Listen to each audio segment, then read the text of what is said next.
thought I would come on here for a few.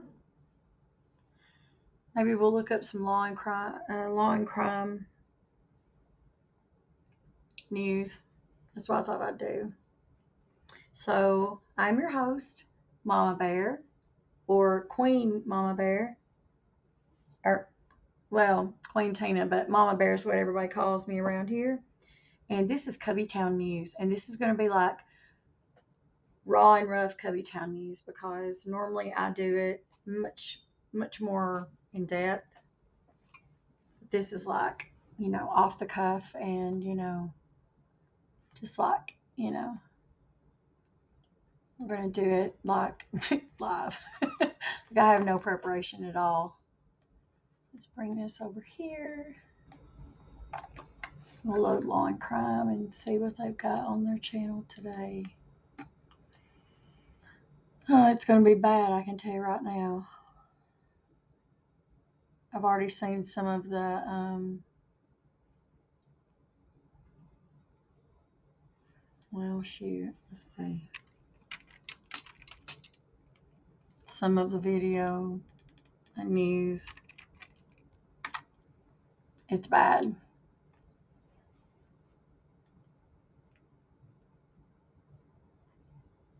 Okay, well, the first piece of news, well, this was on the 23rd. Breonna Taylor's sister kicked out of court for wearing a t-shirt demanding arrest of police officers for fatal shooting. We all know that Breonna Taylor was shot tragically on March 13th, 2020. I do believe she was shot because she was trying to knife a girl. She was trying to stab a girl with a knife, if I'm not mistaken. That was a good shooting. And what I mean by a good shooting, that's what they call it. It was a qualified shooting.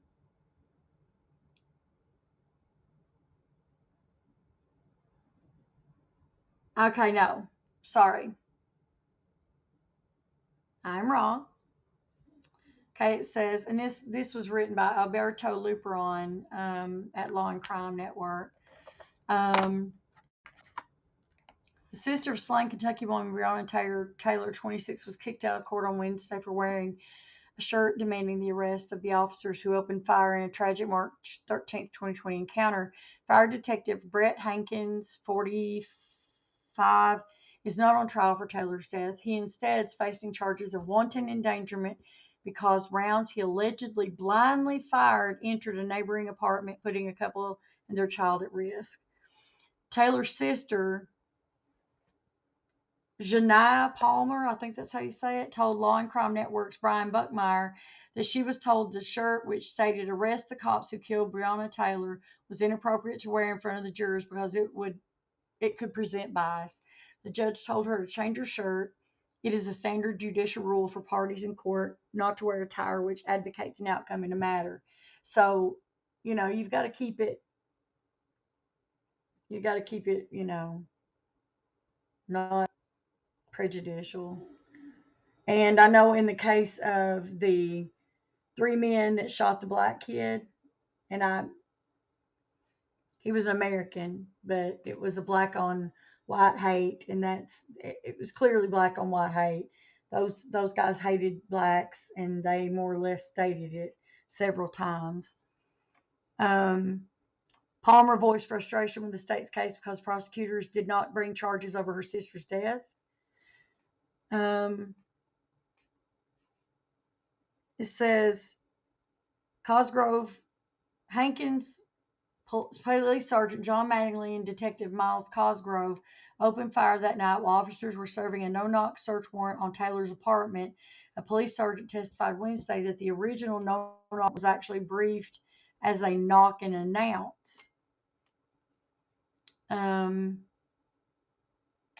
A police sergeant testified that an original no-knock warrant to search Breonna Taylor's apartment was briefed as a knock and announce warrant. And there's a link. It says Kentucky Attorney General Daniel Cameron Republican, announced that Mattingly and Cosgrove were justified because Taylor's boyfriend, Kenneth Walker, opened fire on police first, striking Mattingly in the leg. On top of that, at least 3 grand jurors who indicted Hankinson have said that the prosecutor only presented the wanton endangerment charges, not any homicide case over Taylor's death. But the attempted murder charge against Walker got dropped after he said he did not know police were at the door. He said cops barged in and did not announce themselves. The FBI determined that Cosgrove fired the fatal shot, killing Breonna, Cameron said. They never gave us the opportunity to deliberate, but the charges for Hankinson. Juror number 2 told CBS This Morning, Gayle King, in an interview, that was it. As a matter of fact, when they announced that those were the only charges, it was an uproar in that room. There were several more charges that couldn't go forward on all those officers, or at least the 3 shooters. Juror 2 called Cameron a liar for saying that the grand jury agreed that Mattingly and Cosgrove were justified in shooting back. Okay, look, I'm going to say this again, and I don't care what anybody says. Those police officers have to go home to their family. Just like if you went to work at a gas station and somebody came and held up the gas station, don't you want to go home to your family? I mean, is that not what you want to do? Don't you want to go home to your family? So in that same instance, if that guy pulled a gun on you and you had a gun behind the counter that you had a license for, you have every right to defend yourself legally. In the state, if if it's legal and you can do it, you have the right to defend yourself. And if you shoot that guy, if he shoots at you and he hits you with the bullet or a round, and you shoot him and kill him, that's a justified shooting. You want to go home to your family. You used deadly force to stop someone from killing you. So deadly force was necessary. Now, you wouldn't want to use deadly force on someone that's using a slingshot unless they're using something like, I don't know, ninja stars. I don't know, just something that would definitely put you down if they were using it. So what I'm saying is that these officers had every right to shoot back when that guy started shooting. Now, the no-knock warrant. I don't like the whole idea about that. The knock and announce. See, I don't get that. What I've always seen is that I've never heard of a knock and a no knock warrant. Now I've heard of the knock, knock and announce. I've never heard of a no knock warrant. I've never heard that they just go and bust down the door. I mean, I've seen it. We've all seen it on TV, right? We've seen it where they just, say it's the police. Come out with your hands up. Well, I mean, apparently they didn't even announce that no announcement. They just went in. And so the boyfriend started shooting. Well, wouldn't you? Now, I don't know what the laws are in the state where they're at, but so the police defended themselves. They didn't even say they had a warrant. See, that's the thing. I can understand that, but they used deadly force against deadly force. Do I agree with that? Heck yeah, I agree with it. Breonna getting shot in the crossfire, I think is a sad thing, but she was there. She was there and got caught in the crossfire. It was an accident. They didn't mean to shoot her, but an officer got shot in the process. So, I mean, to say that, and see, this is where I don't understand. Nowadays, it's going to be everybody has to go to prison because they've done something bad. If it's a clean shooting, and what I mean is a justified shooting where, they had the right to shoot back for fear of their life, and that's the way I see it, then, But that's not up to me. It's up to the police department and up to the DA. And that's something we have to remember. The DA's office has to make that decision. See, and that's something else. The DA's office can say, no, we're gonna file charges on on these police officers. That's another thing that we have to remember, that the district attorney in the town that they live file charges on the officers themselves. Don't have to be right now. It can be later on. It can happen at any time if they feel like that they've done, something wrong. Okay. So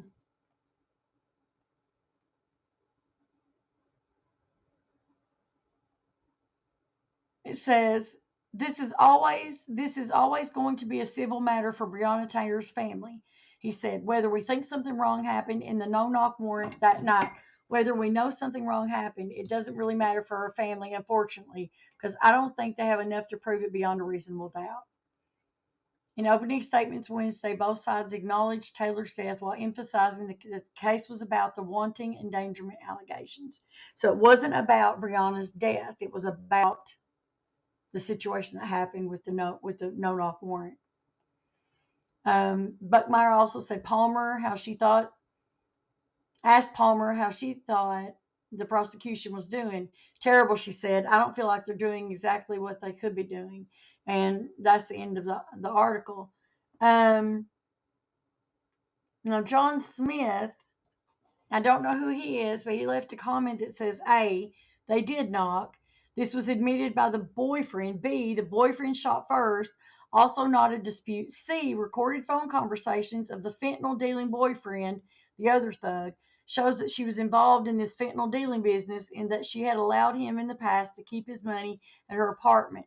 The phone conversations between the fentanyl dealing thug boyfriend and his baby mama is pretty funny because the baby mama gets pissed at him for keeping the money at Brianna's and not sharing enough with her and his kid. At one point during the conversation, he seems to forget which of his witches he's talking to, and we won't talk about what the police found in the trunk of her car. P.S. Dan Abrams sucks.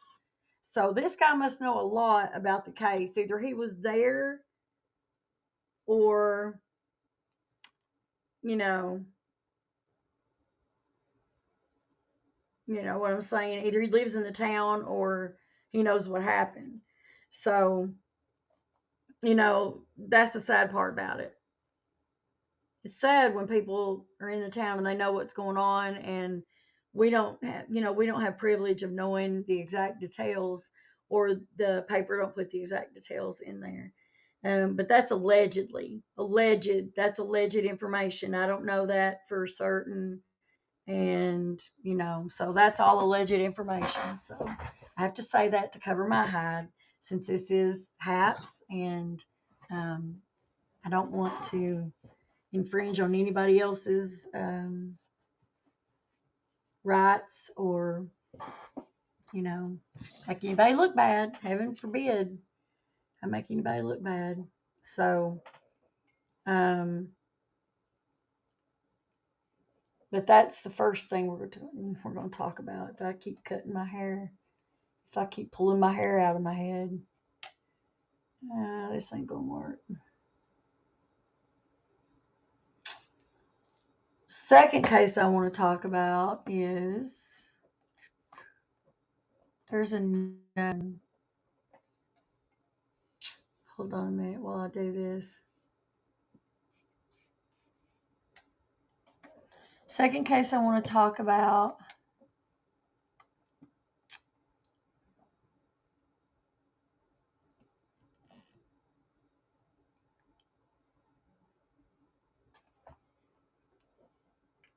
Okay, here's one I wanted to tell y'all about.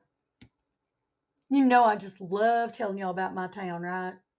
Because I, Tennessee's no better than anywhere else. I mean, I'm going to tell you, I'll give it to you straight.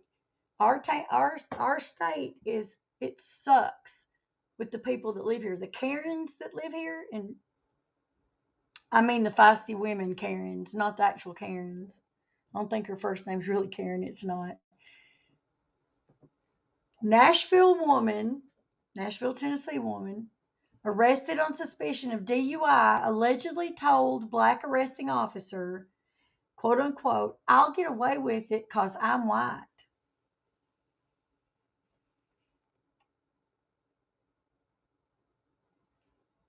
Hey, Jeeves. I'm reading news articles today, so we're going to read the news together. Did you hear that first article I read? I mean, the second article title I just read? Shall I read it again so you can get the gist of it?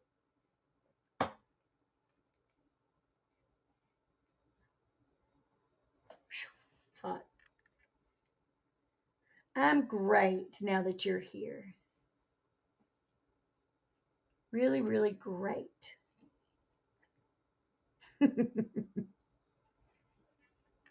I'm just doing crime stories, like, the latest online crime, just to get caught up on stuff. Um, the second story is from Tennessee. Okay. Second story is Nashville woman arrested on suspicion of DUI allegedly told black arresting officer, quote unquote, I'll get away with it because I'm white.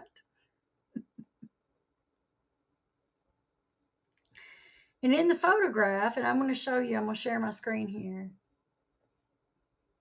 I'm going to show you what she looked like.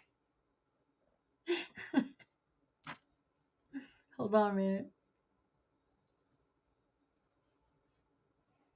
I'll show you what her face looked like. It's classic because um, I don't quite think that she was very happy um, with what happened to herself.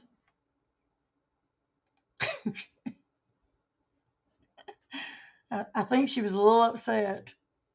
Now, see, when I cry, my nose gets red. Just keep that in mind, okay? Because I can't get by with crying. I can't cry. If I cry, my whole face, you can tell. Unless I've got makeup on, you can tell I've been crying. Just does me no justice to cry because you can tell I've been crying. It's ridiculous. So, how's my Jeeves?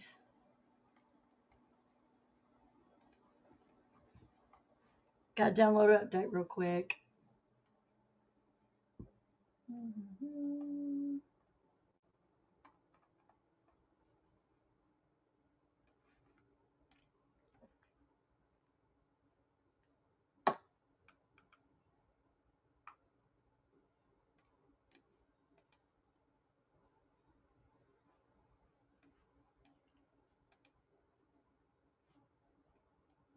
Are you doing okay?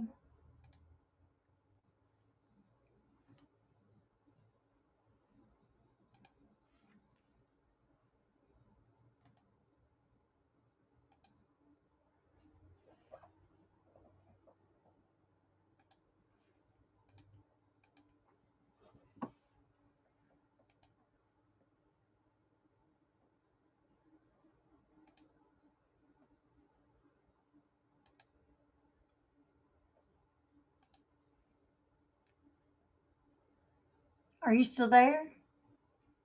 Do you like my look? Do you like this little side pigtail I got going? I did it just for you. This is my Jeeves haircut, my hairdo. I'm letting my hair cool off over here. I'm not having any sleep because I had a cup of coffee today and I put too much sugar in it, so now I'm paying for it.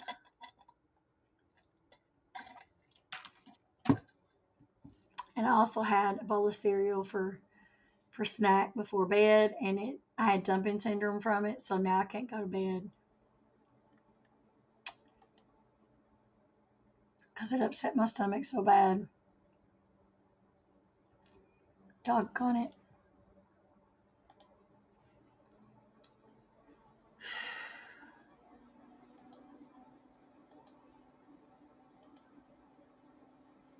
This is taking forever to start.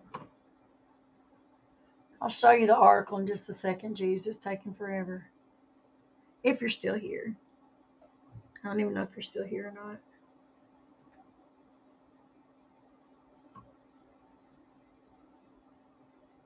Ryan. That is going to fall off and burn me.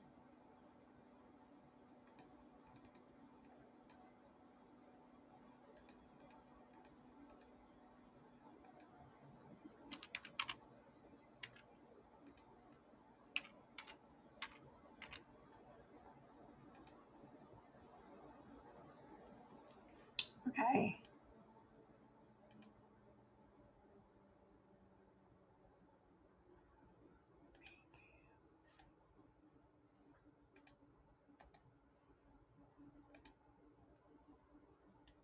Okay.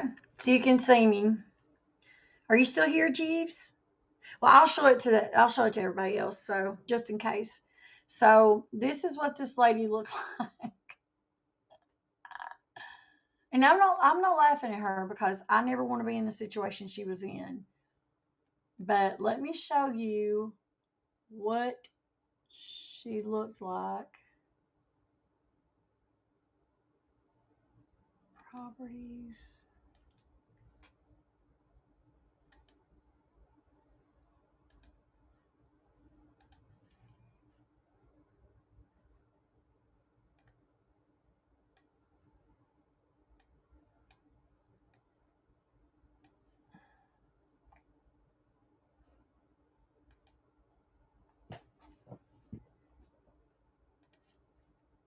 Okay, let's see here. I want to share my screen.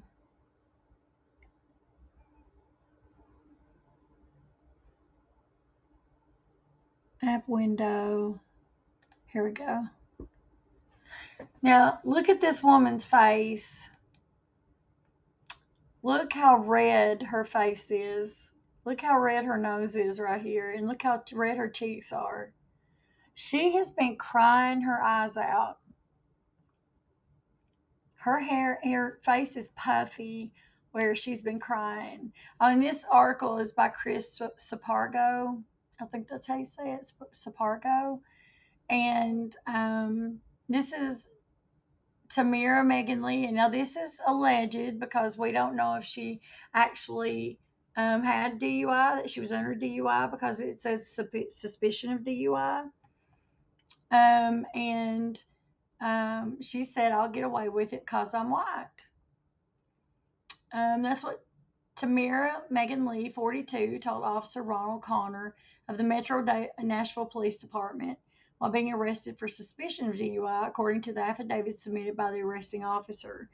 And they make it well known that Officer Connor, who is a black man, states in his affidavit that he arrived at the scene when Lee drove her car into a secure lot reserved for members of the Davidson County Sheriff's Office. Lee had allegedly followed another vehicle into the parking lot of the Davidson County Old Annex building into Nashville in order to gain entry. A member of the Davidson County Sheriff's Office staff approached the car to try and ascertain the identity of the driver, but the staffer then decided to call Metro Police on the account of the driver being very intoxicated, stated the affidavit. Upon arriving at the scene, police approached the vehicle and asked the driver to step out of the car, according to the affidavit. That affidavit goes on to state, and this is Officer Connor's statement. While exiting the vehicle, the defendant was unsteady on her feet and had difficulty standing. The defendant had a strong odor of alcohol coming from her person and being expelled through her breath. The defendant also had bloodshot, watery eyes. The defendant was asked if she had anything to drink, and she said yes. The defendant was asked to perform standardized field sobriety testing, and she agreed. During the instruction phase of the horizontal gaze nystagmus, the defendant became very irate and would not listen to verbal directions. The defendant was then asked again if she was willing to perform standardized field sobriety testing, and she responded with "FU," the quote unquote "FU." The officer placed the defendant in custody and advised her of her rights. Officers read the defendant the implied consent and asked for a breath sample. The defendant responded with more vulgarities. Inside of the vehicle, in plain sight, there were several alcoholic beverages ranging from seltzers, beers, and IPAs. That's when the defendant allegedly became more belligerent and informed Officer Connor of her beliefs as to why she would get away with it, quote unquote. Officer Connor states that in his affidavit, he arrested Lee because of the likelihood of the offense would continue and due to the defendant being a danger to herself and others. Lee was booked in Metro Nashville jail on February 20th, according to Scoop Nashville, but is now on pretrial release. Court records show that Lee is due in Davidson County General Sessions Court on April 1st. In addition to DUI, she's also charged with violating the implied consent law for a refusal to perform a standardized field sobriety test when directed by the officer. So, I can't. I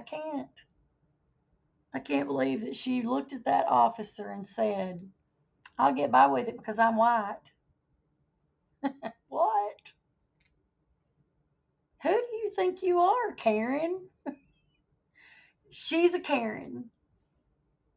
That's the biggest Karen I've ever seen. Who do you think you are? And she's from my state, and I'm like, I don't claim her. I don't claim her.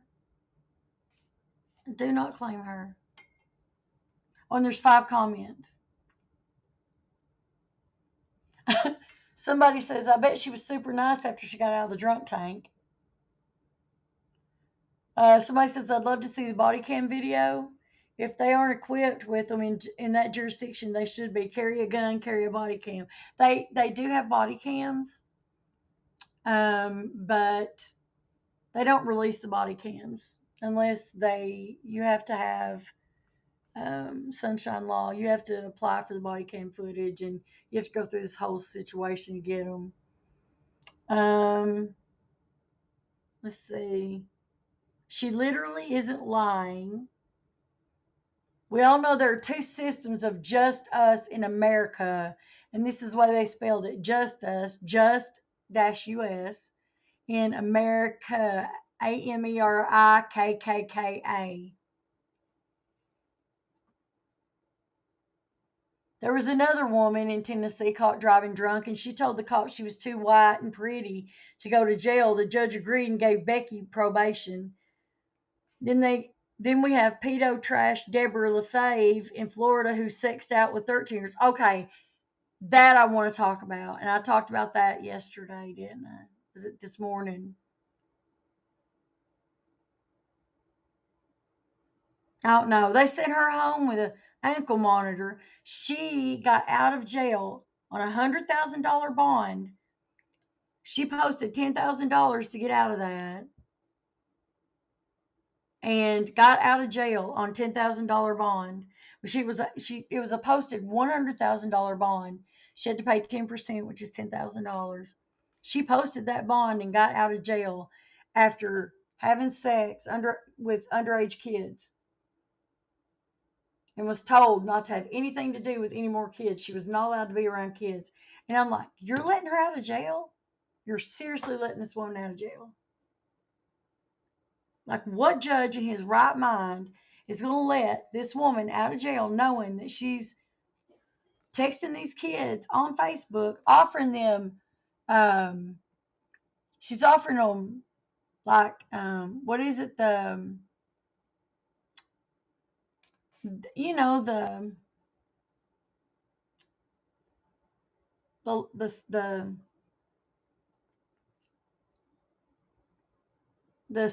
the cigarette things, the replacement for cigarettes, those, and other stuff for sex. So, sorry, not sorry. I don't know why she got out of jail. I'm just appalled that they let that woman out of jail. I have no idea why they let her out of jail.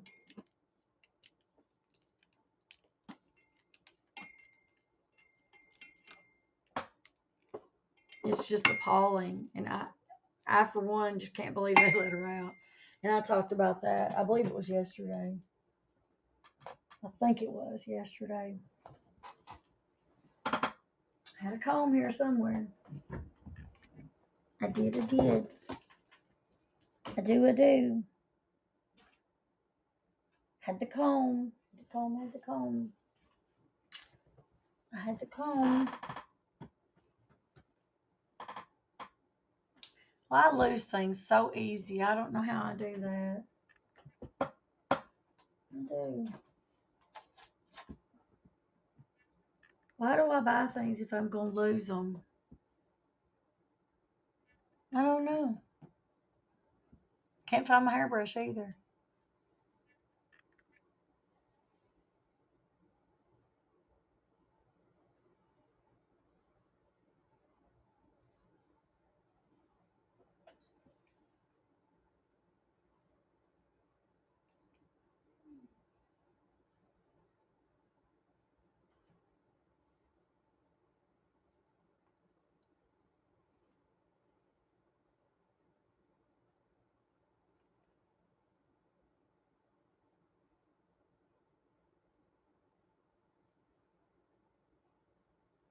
There we go. Okay. So we'll do one more story and then I'm going to go. I'm going to go play a video game, I think. So, one more story. I think I'm going to stop there because I want to go video game for a while. I love you guys. I love you guys so much. Remember to share the love I share with you with someone else. And smile at somebody because you never know if it might change somebody's entire day. And if you see something, say something. That's the new motto. That's the new thing I'm saying this year because we, as the people that live in the United States, are not helping our fellow men and women and children like we should. Our widows and children and people like that are being left behind. And it's a simple thing. If you see something, say something. If you know someone's being beaten, you don't have to tell them your name. You can call and you can make a phone call. You can make a phone call. You don't have to give your name.